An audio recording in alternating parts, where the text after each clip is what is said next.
6 months since the last creating a server video. Honestly, I don't blame any of you thinking this is a dead series, because I have a bad habit of doing that. But the truth is, I've been actually non-stop and working on it. It's just that I don't know when I should stop and show you guys the progress. And even when I do create something, it may take up to a month, or even trying to debug something. It's truly a lot of work on creating this. I could create a normal minigame server and be done within a month, but that's not what I want to go for, because there's Hypixel. Go play on that. I guarantee that I would not have a popular server for it. But I'm not here to down myself on that. What I am here is to show the progress and change the format of how I'm going to be uploading this directly in the future.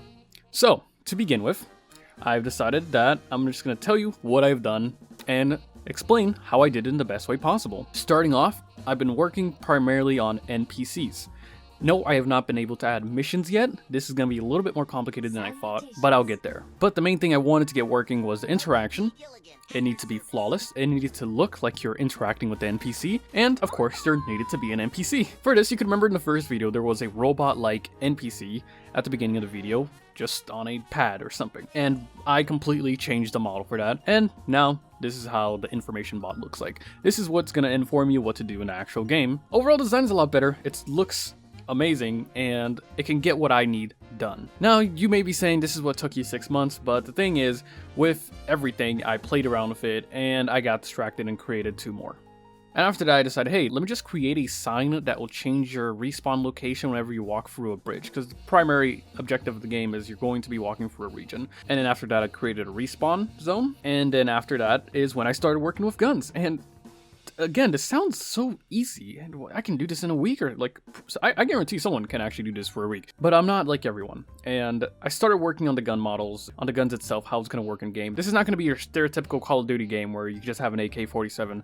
This is going to be a fantasy type game. We're going to have swords and guns that are more cartoonish in a way, fun that even kids can play with without thinking they're grabbing an actual gun. Rated E for everyone, if you know what I mean. I quickly understood it wouldn't work at all. The plugin I was going to use was Quality Armory, and the main problem is I'm using Quality Armory, which is a particle-based gun system with a armor stand-based system with model engine and mythic mobs, which has no actual hitbox. So when I use a particle to hit a non-existing entity, which was the monsters we were creating from last time, and trust me, there's bigger ones this time, so I quickly realized it was an issue. So after toying with it for a month, lost all that progress, and I scrapped it, deleted it, decided not to work with it anymore. And I decided to use the actual system that comes in Mythic Mobs, which is Mythic Mobs items. And for that, I had to buy a additional plugin, which I completely forgot what it's called. It was honestly not as good as I thought, and it's not worth $15, but it's an add-on for Mythic Mobs. After toying with that for another 2 months, getting custom plugins made for it, I decided to scrap that as well, because it wasn't working. There was more and more issues happening within the hour. And it's honestly just frustrating, and I get tired out really easy from that. If it doesn't work and you try it out for weeks, you get tired and you decide, I don't want to do this anymore. But of course, I wasn't going to do that. And I decided to scrap it, and I went ahead and just paid a developer to fix the problem with Quality Armory.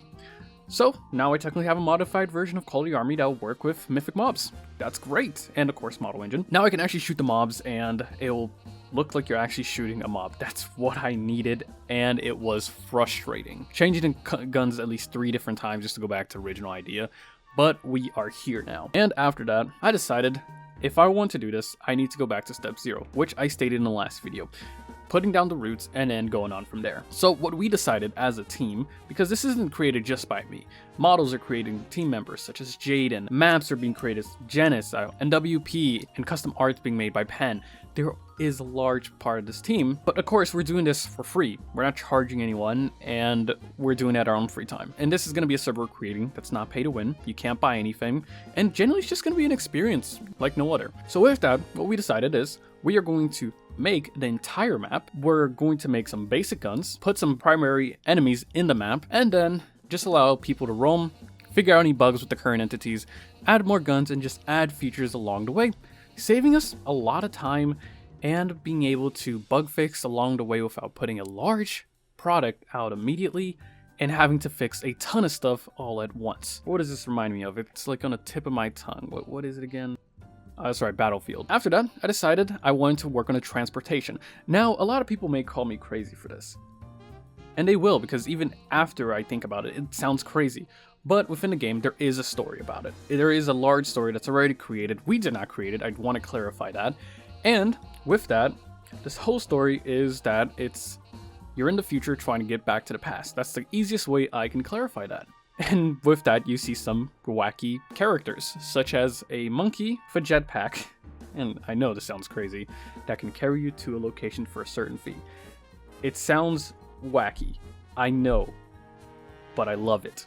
So you can't take it away from me. So with that, I decided to create the concept for it. Honestly, huge love to elite creatures. They help me out so much. But at the end of the day, I must apologize because I wasted their time. And the reason I say that is because with creating a server, you're going through a lot of test phases with stuff that you want to create and you need to test out. Sometimes it may not work and you just waste the time. And that's how it works.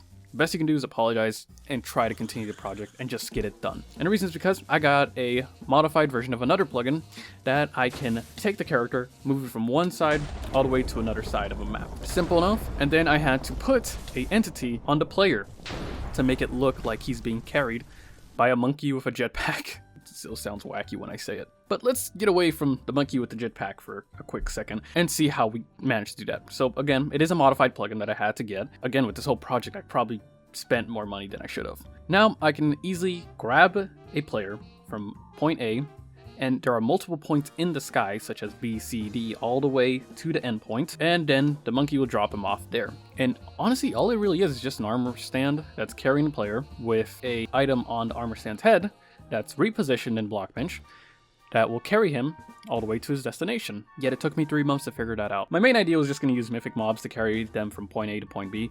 Easy got scammed out of money for that one. And am I going to cry about it? No. Just watch out who you pay when purchasing certain things. And yeah, that's basically what we have right now. We have a transportation system, which looks amazing once Jaden can actually send me the textures, because right now it just looks like a 3D entity that shouldn't be in Minecraft.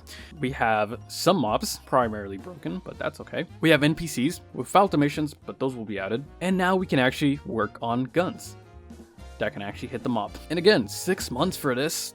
It's a lot of back and forth and working on things for it not to work out and then figuring out other ways. But yes, that was 6 months to get all of this progress done. But with this solid foundation, I can actually get a lot more of the project done in fewer time. So with that, me and Janice are going to work on a map. I will show progress to that one in the next video, and I'll probably from now on just every other week or every week just do small bursts of the actual progress in videos, which should be better, and hopefully you guys like it. But other than that, I've been rambling for about 10 minutes or so. So I'm going to end it here. If you guys want to give me any ideas, I'll probably create a Discord server. If not, I'm over at Revivenode if you guys ever want to check that out. Of course, a link will be in the description down below for the Discord server. But I will leave you guys with this. If you guys can go in the comment section and leave any plugin ideas, as I am looking for a plugin that does random events in certain World Guard regions. So if you guys know any plugins for that, please let me know. That's going to be it for this video, and I'll check you guys next time. Cheers.